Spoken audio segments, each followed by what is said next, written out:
السلام عليكم ورحمة الله وبركاته. ازيكم عاملين ايه؟ يا رب تكونوا بخير يا رب. معاكم هدى الكومي. النهاردة ان شاء الله هنعمل سفرة خفيفة كده، كله في على البوتاجاز، يعني حتى اللحمة هحمرها على البوتاجاز، عشان كده سميت الفيديو الانجاز في البوتاجاز. دي اللحمة ايه. يا رب تكون طريقتي في الرص عجبتكم. يلا بقى نبتدي الفيديو. اول حاجة هعمل جيلي بالموز. هجيب حلة على البوتاجاز، احط فيها كوبايتين ميه يسخنهم لحد ما يغلوا يعني، واكون حاطه كوبايتين ميه ساقعين في التلاجة يسقعوا برضو. ادي الميه غليت اهي. هحط فيها بقى السكر ده حسب الرغبه، حسب ما تحبي بقى. واحط فيها علبتين الجيلي الفراوله، واحط كوبايتين الميه الساقعه، وهفضل بقى اقلبهم لحد ما السكر والجيلي يدوبوا خالص.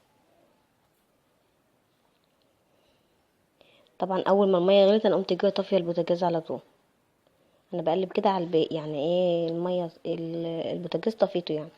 هجيب بقى اطباق واقطع فيها موز، وبعدين احط فيها بقى الجيل اللي انا عملته، واسيب الاطباق دي تبرد خالص، وبعدين احطها في التلاجة. طبعا مش هحطها في التلاجة سخنة كده يعني، هسيبها تبرد تماما يعني.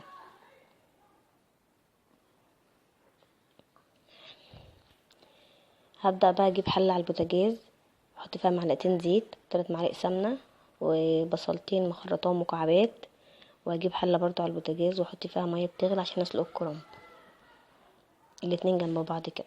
ما حطيتش ملح في الميه بتاعه سليق الكرنب عشان ايه الحله ما تزرقش، منها ألمونيوم يعني. ادي التقليه هي قربت تصفر، كل شويه بقلبها طول ما انا واقفه بقى جنب البوتاجاز، والميه قربت برضو. ادي خلاص التقليه اصفرت اهي. اللون بقى اللي تحبيه. هنزل بقى بالطماطم، شبشب طماطم كبير كده،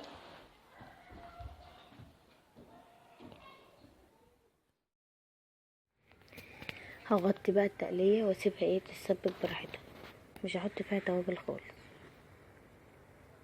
ودلوقتي بقى الحله بتاعت الكرنب غليت. انا كنت ماسكه التليفون بايد بصور، والايد التانية فيها الكرنبايه، جيت احطها ما عرفتش، قامت الميه واقعه على البوتاجاز، قام البوتاجاز متدهور. مش مشكله، هبقى اغسلها. هقلبها بقى كده، وبعدين ابقى اقلبها الناحيه التانية. جبت بقى ربطه كزبره، واحده شبت، واحده بقدونس. هنقيهم بقى اي حاجه صفرة، اي عود دبلان كده هنقيهم، وبعدين احطهم ايه في طبق كبير في ميه عشان يتغسلوا يعني. انا جبت طبق اهو مليته ميه، هو مش طبق، هو الصينيه بتاعه الكيكه، حطيتها بقى فيها ميه واسيبها نص ساعه كده، وبعدين ابقى اصفيها.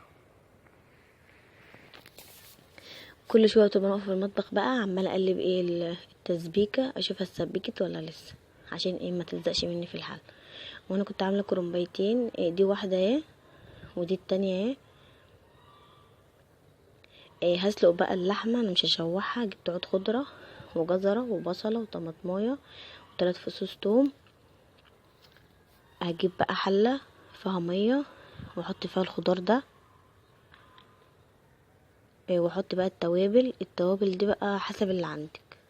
انا حطيت ملح وكمون وفلفل اسمر وحبهان والورق. هحطهم بقى في الحله، واغطي عنها واسيبها تغلي، واول ما تغلي هسقط اللحمه على طول، اغطيها بقى وارفعها على النار.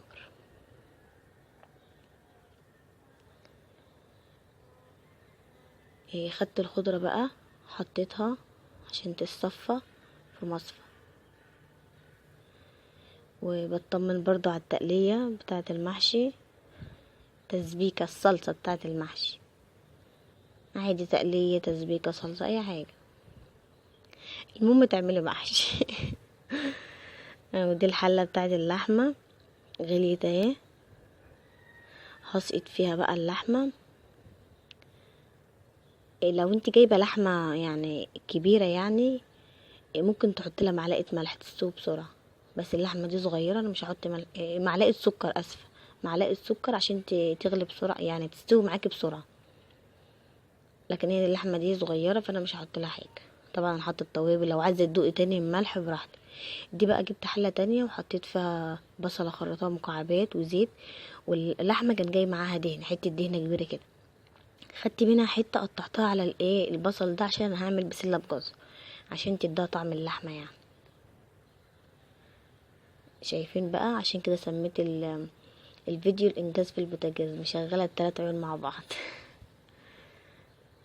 طول برضو ما انا واقفه في المطبخ عماله اقلب التسبيكه بتاعه المحشي عشان ما تلزقش مني.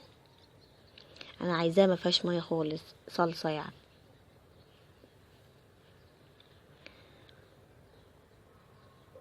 لو اول مره تشوفي القناه بتاعتي، يا ريت تعملي لي اشتراك في القناه عشان كل ما انزل فيديو يوصلك.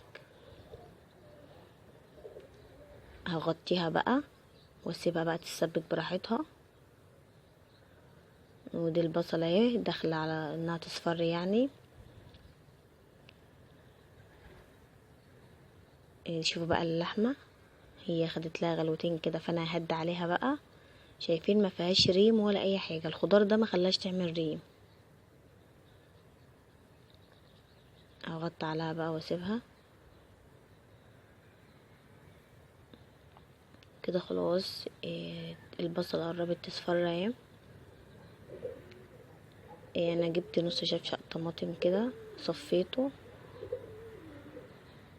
هقلبه بقى مع البصله وهحط البهارات بقى بتاعتها، ملح وكمون وفلفل اسمر. هقلبهم بقى واغطيها واسيبها لحد ما تتسبك.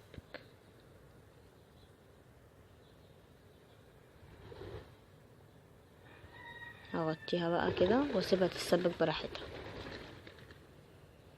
خلاص هي اتسبكت اهي. جبت بقى البسله دي اللي انا كنت مفرزاها معاكم. بجيبها من الفريزر على التقليه على طول، يعني على الصلصه على طول، ما بسيبهاش تفك.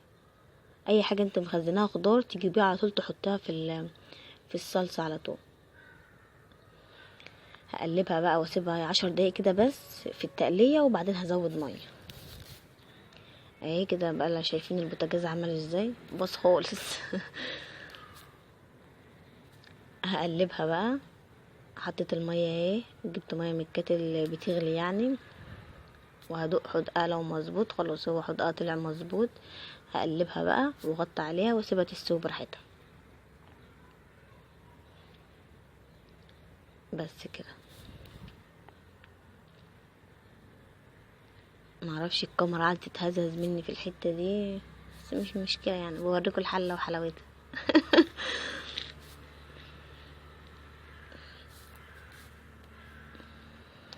جبت بقى كرنب. الورق الاخضر ده انا هحطه تحت عشان بس لو الحله لزقت من تحت يبقى ورق اخضر مش مشكله. ودي التوابل بتاعتي، ودي الصلصه. خلاص هي اتسبكت. ودي الخضره. انا بقى بحب احط الخضره على الرز الاول. ده رز طبعا مغسول على حسب بقى الكميه اللي انت هتعمليها. ده رز مغسول. بحب اقلب الخضره مع الرز الاول وبعدين احط عليها التقليه. اهو اخدت بقى الرز والخضره واحطهم على التقليه. انا حطيت شويه عشان بس انا ماسكه الكاميرا بايديا، وبعدين حطيت بقيه الحله وبعدين قلبتها انا زي ما انتم شايفين كده اهو. قمت جايه حاطه بقيه الرز بقى وهقلبهم كلهم مع بعضهم، واحط بقى التوابل بقى، ملح وكمون وفلفل اسمر وقرفه. توابل بقى براحتك. دي العروق بتاع الخضره يعني. اول الخضره كده بحطها في الحله من تحت عشان تعمل ريحه حلوه للمحشي. ودي الورق الاخضر اللي قلت عليه ان انا احطه في الاول، وبعدين زي ما انتم شايفين اهو بقى حشيت اول صفه خضره زي ما انتم شايفين كده عشان لو لزقت من تحت يبقى مش مشكله. كده انا خلصت الحله كلها حشيتها. كان عندي برضو دهن من بتاع المحشي بتاع اللحمه، حطيته على الحله، على وش الحله كده يعني. انا بحب احط زيت او معلقه سمنه على الوش كده، بس لقيت بقى اللحمه جايه معاها دهن فقمت جايه حاطه دهن. والطبق ده حطيته علشان ايه، احط عليه الشوربة عشان لما الحلة تيجي تغلي المحشي ما يفكش منه رز، تنها حبكاه يعني عشان ما يفكش منه حاجة لحد ما تغلي، وبعدين هشيله تاني. شفت انا عامله الميه لحد فين؟ عشان بس انا عامله صباع المحشي صغير فما زودتش ميه كتير. هغطي عليها بقى واسيبها تغلي، واول ما تغلي هشيل الطبق وهدي عليها. ده رز فاض مني بتاع المحشي. هحط عليه شوربه برضو واغطي عنه، طبعا هو فيه حوض وكل حاجه. هغطي عنه بقى واسيبه يغلي، واول ما يغلي برضو هدي عليه.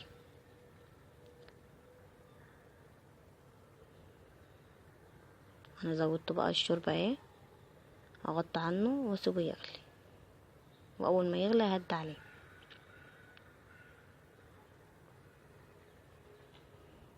خلاص اهو غلي.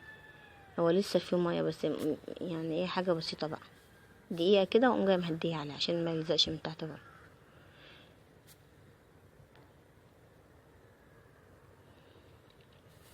هغطي عليه بقى وكده. خلاص الطبق ده ادى مهمته يعني. هشيله بقى خلاص. هو في نسبة مية بس يعني كده خلاص. هشيل الطبق بقى وهد عن المحشي اسيبه براحته. زي ما انتوا شايفين اهو، ولا صباع محشي خرج منه رز. الجو ده عاوز حلة محشي سخنة زي دي. كده اللحمة خلاص استوت والرز خلاص استوى، وده المحشي خلاص اهو. طول ما انا واقفه بقى عماله اديره يعني اقلبه، احرك الحله كده عشان ايه يعمل براحته. عايزه احمر بقى اللحمه. هجيب بقى طبق. كان فايض مني طماطم من بتاعه البسله وبصله خرطه مكعبات، لو عايزه تبشرها ماشي، وعود خضره وقرن شطه، والتوابل بقى ملح وكمون وفلفل اسمر. اقلبهم عليها واحط شويه زيت كمان، واحط زيت واقلبهم.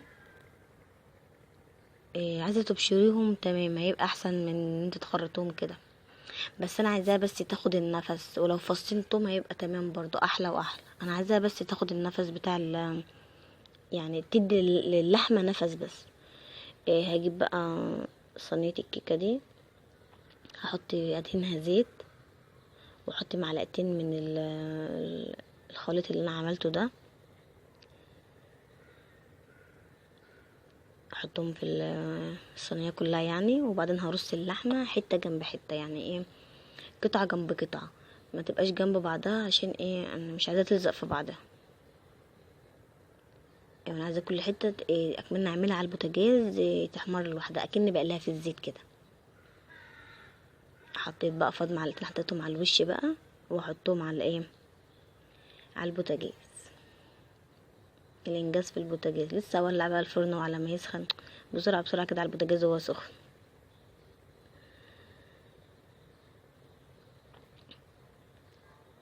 يعني حركتها كده عشان ايه تبقى كل حته مستقله عن الحته التانية. حطيتها اهو، هي احمرت شويه، كل شويه بقى بقوم جاي هزها كده تتقلب تاخد لون كده. خلاص المحشي استوى. هعمل بقى السلطه واقدم بقى السفره. كده انا خلصت السفره. ده المحشي اهو، والرز شايفين ولا معجن ولا اي حاجه.